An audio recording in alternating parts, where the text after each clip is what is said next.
ça avec plein de petits cafés dessus. Et ça est en fleur encore. Et voilà comment il est. C'est au moins une casse comme ça, au moins il n'y a pas la maladie.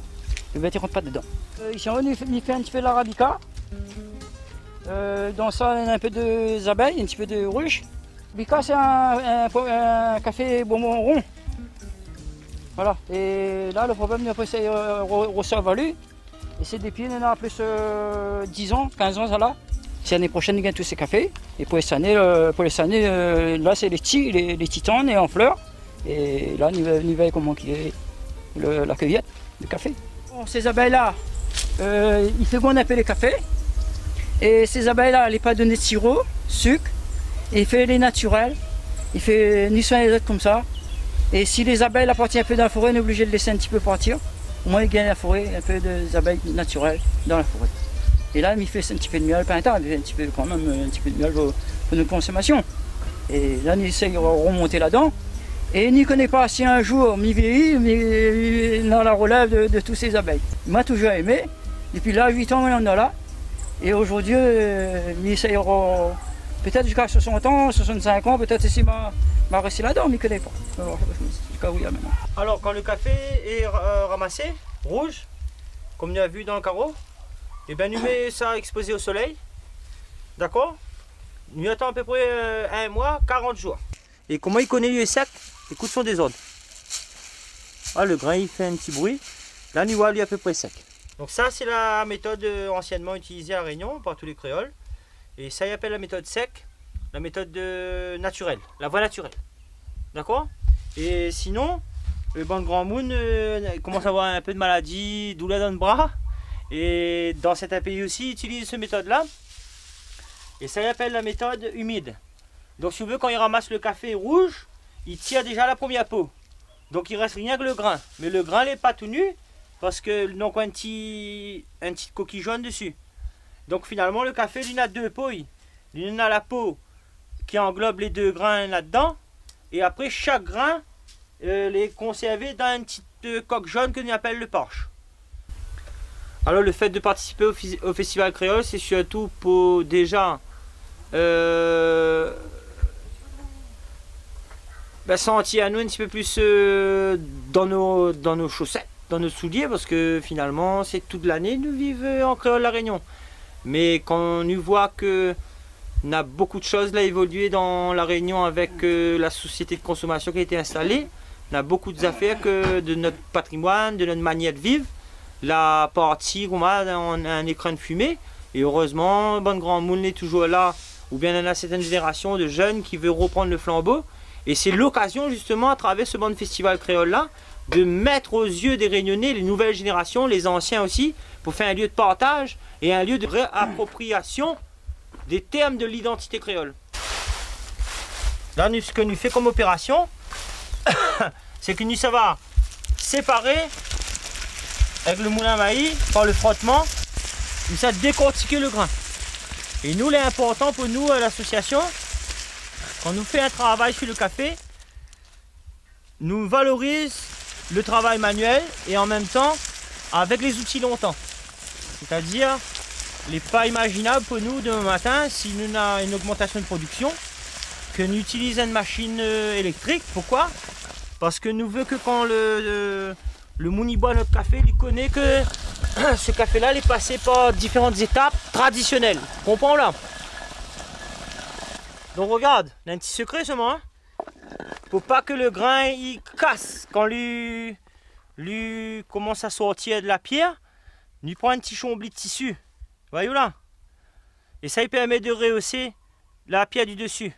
Comme ça le grain il casse pas. Vous voyez bien, le grain il casse pas. Donc ça c'est un réglage ça. Hein? Si lui voit le petit bout de tissu lui est trop plate, ben, il faut redonner un petit peu de hauteur. Et comme ça le grain il danse dessous et il lui casse pas. Le café penche là, le café avec sa petite coque jaune, comme la coque n'est pas solide ça, regarde, vous faites juste ça et lui pète. Donc si là nous va utiliser le pilon traditionnel, le calou plus le pilon de bois, et n'utilisera pas le moulin à maïs parce que le moulin à maïs va casser le grain. On a juste la petite poche jaune pour tirer dessus. Alors on a 2-3 grands moulins à Réunion, mais comme c'est le temps de la retraite, vous n'avez plus de pilon, vous n'avez plus de moulin à maïs, ben, vous connaissez ce que ça fait un par un. Donc viens monter comment il fait pour tout avec. Alors là, il tape pas là. Il tape pas le pilon. Parce qu'on a juste la petite coque jaune pour... Regarde si tu tapes le pilon quand il arrive. Vous crase le grain. Donc là, vous faites un mouvement, comme quand vous savez en boîte de nuit. Vous ça danser, ça frotter. Comme on dit, hein. Là, vous frottez. Là. Après, si vous avez un bon goûter le matin, vous pouvez faire une bonne petite cadence. Vous pouvez frotter comme ça aussi. Là. Par contre, ça là, on a moins de travail pour faire sur la fin. Parce qu'on a juste la petite poche jaune pour tirer.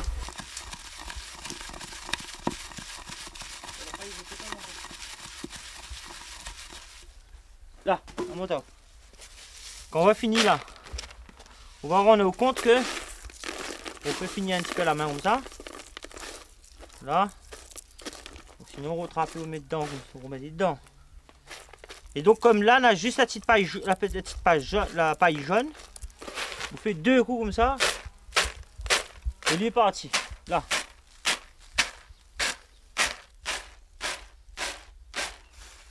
Après le vannage, il vient le tri. Alors, le tri, c'est quoi? Par exemple, il finit de tirer toutes les petites coques jaunes. Hein, on n'avait plus de ces petites coques jaunes là. D'accord? Le tri, ce serait ça. Enlever tous les grains que les plus ou moins attaqués par soit une maladie, ou sinon on lui a cassé, ou sinon sa couleur n'est pas trop jolie. Donc comme là par exemple, tout ça est cassé. C'est ça il appelle le tri. Ça c'est la 4e étape. La 5e c'est griller. La 6e c'est moudre. La 7e c'est faire couler. Et la 8e étape c'est quoi?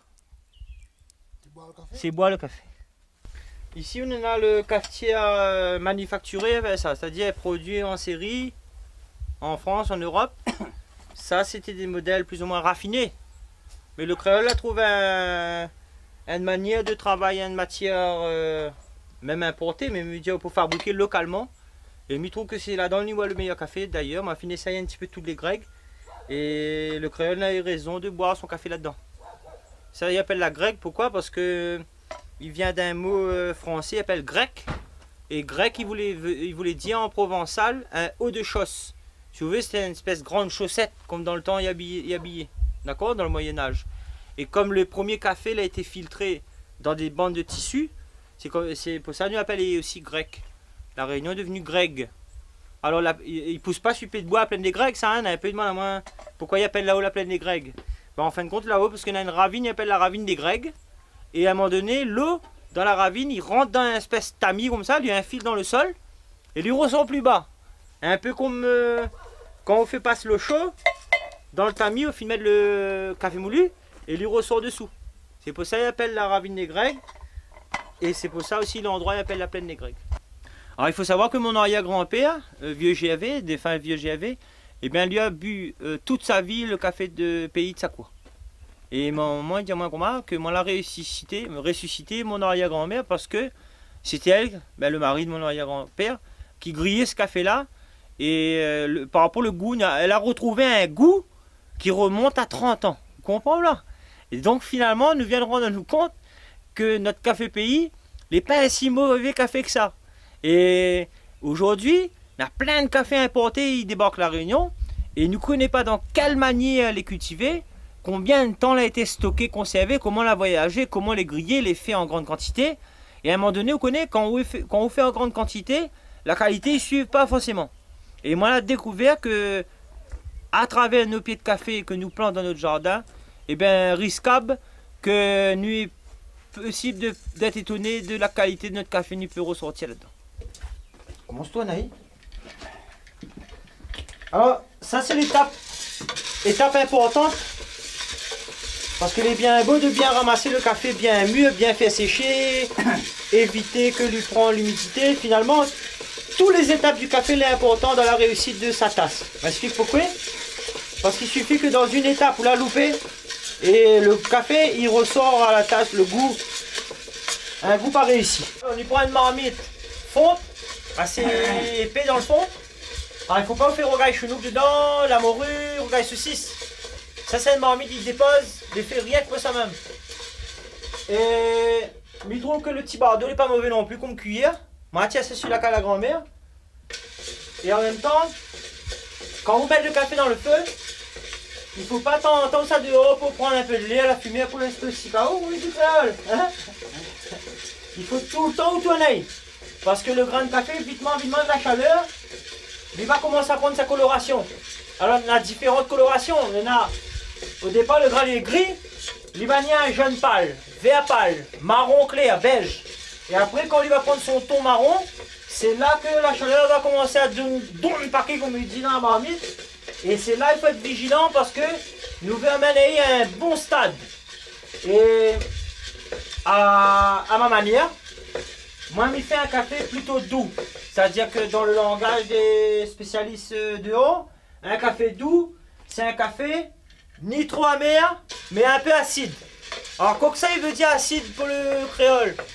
Acidité. Mais il faut savoir qu'un produit, le café par exemple, quand il est légèrement torréfié, il donne un goût acide.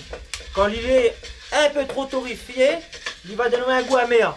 Et l'équilibre, c'est ça justement. Le doux, c'est essayer de faire en sorte que vous tirez de la marmite à un niveau où vous avez encore un peu de son acidité et où on a encore son début, où nana son début d'amertume. C'est ça l'équilibre. Doux. Il y en a son changement de couleur, comme il disait, il y en a le craquement et il y en a aussi la petite fumée qui va sortir dans la marmite. Et en même temps l'odeur il fan partout. Et quand il est comme ça là, voisin, la fumée, il s'attrape le trou de nez de le voisin, il râle dans la cuisine. Quand il tourne le café, il râle tout en l'air. Et comme la marmite est en biais, il va lui redescendre. Voilà. Parce que si vous mettez à plat à la marmite, tout le temps vous faites tout à commun ou ça va au milieu pour rappeler petit milieu ou pas dans le bord. Mais de temps en temps, le café dans le bol, il attend de brûler. En fin de compte, moi, comme il sort un café dans la marmite, même au feu de bois, il n'y a pas un seul grain les noir. Tout le marron. C'est la bonne couleur. Dans la torréfaction de café, dans le grillage de café, il y a deux réactions chimiques. Il y a la réaction de Maillard. La réaction de Maillard, c'est les premières minutes. La naissance des arômes par le mariage de tout ce qui compose dans le grain de café. La première réaction, c'est la réaction qui donne le goût. D'ailleurs, la réaction de Maillard concerne tous les aliments. Vous pouvez mettre un morceau de viande à griller sur la grille. C'est la réaction de Maillard qui va donner le goût à la viande que vous avez grillée, sans sel ni poivre. Et là, par contre, il est dans la méthode. Elle trappe le van videment, tonton. Oui, là c'est bien. Maurice, elle trappe le van ou non? Alors, la deuxième méthode, c'est la méthode de Stucker. C'est celle qui fait intervenir les huiles, les lipides. Donc là, le grain de café, c'est là, lui, dans sa chaleur intense. Donc, sur la fin, il faut remuer, remuer, remuer. Et où il y aura deux passages bien précis pour connaître quand ça, il faut tirer le café dans le feu. C'est entre les deux gros craquements. Va commencer là, il y a un petit peu de fumée, va craquer, vite tourne. Et à un moment donné, il continue. Il va refaire un deuxième craquement fort. La fumée va ressortir un bon peu de la marmite. Et c'est là où tire ou refroidit dans le van. Prends le grand van. Là nous les rentrons les deux craquements là. Vous l'avez entendu, il a fait un gros craquement. Là, du calme, sa fumée commence à sortir. Et d'instant, ça refait un deuxième craquement. Et au deuxième craquement, on tire le café sur le feu. Et on refroidit dans le van. Là, d'instant, on en arrive là. Il revient là. Écoutez voir. Voilà, lui, on commence là. Là, on tourne. Là, on tourne. Et comme oui sur le feu de bois, la chaleur des fois elle n'est pas régulière. Donc tant qu'il faut qu'on la gagne sa bonne couleur, là voilà, la fumée là sort encore deux fois plus là. Donc là c'est le bon moment pour finir sa coloration. Deuxième gros craquement. Et là il est bon. Pour nous il est bon là.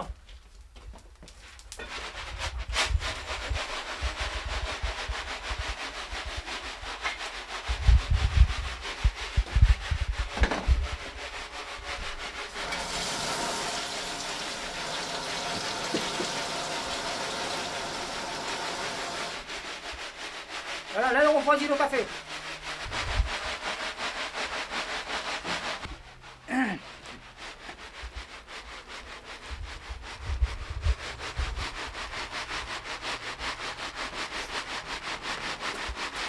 Ça quoi? Voilà, là oui. Bon, sa couleur, elle est un petit peu marron foncé. Il appelle ça robe de moine. Ouais, on va pas trop de grains noirs dans là ou là. C'est plus ou moins régulier, mais le feu de bois, ben, il n'est pas évident. Après, on a un peu de grain, encore un peu clair, on a. Mais ça, il faudra jeter par contre. Hein. Ça, c'est pas de grain, pas de bon grain, ça. Hein. Ça, c'est de grain que la malle. C'était de mauvais grain à la base. Ça, il peut donner un mauvais goût au café. Et après, ça aussi, il faut tirer ce petite paille brûlée là. Voilà. Voilà, ça c'était une vieille tigale longtemps. Et là, il tourne ça.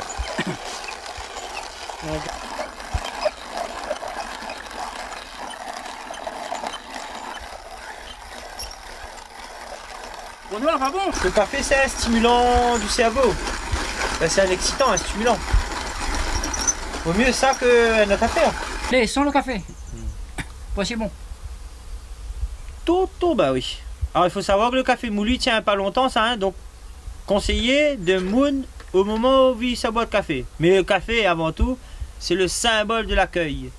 Un Réunionnais accueille son moune avec un café. Dans le temps, tu prends 2 heures de temps parce que il va bien arriver, vous avez un bon café. Seulement le café est encore en coque. Il faut les nettoyer, il faut les griller, il faut les assister dans la cuisine, fait couler. L'instant, on va voir quand il fait couler, il prend le temps aussi.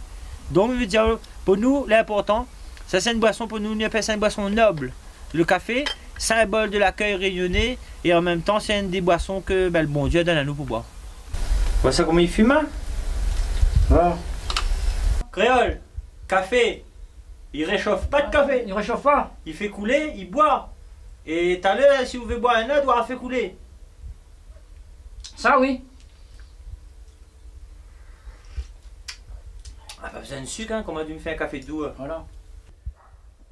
Ah, ça oui. Café pays. Ça c'est le vrai café pays.